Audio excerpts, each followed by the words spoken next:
నమస్తే అండి. టేస్టీ పచ్చి పులుసు తయారీ విధానము చూద్దాము. ముందుగా ఒక గిన్నెలో వాటర్ వేసి అందులో ఉల్లిపాయలు వేసుకుని, తర్వాత బెల్లం కూడా వేసుకుని, ఉప్పు, పసుపు, కారం కూడా వేసుకుని, కాస్త చింతపండు రసం కూడా వేసుకొని బాగా కలుపుకోవాలి. తర్వాత ఒక మిక్సీ జార్ తీసుకొని అందులో వేయించుకున్న పల్లీలు, పుట్నాలు, కొబ్బరి ముక్కలు, నూగులు అన్ని కూడా వేసి మెత్తగా మిక్సీ పట్టుకోవాలి.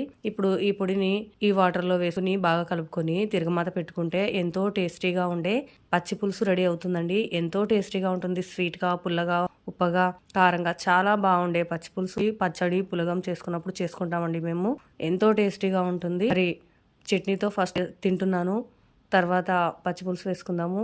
చట్నీతో సూపర్గా ఉందండి రైస్. పచ్చిమిర్చి కారం లేదనే ఎండుమిర్చి వేశాను. చట్నీతో కన్నా ఇంకా టేస్టీగా పచ్చి పులుసుతో ఉంది.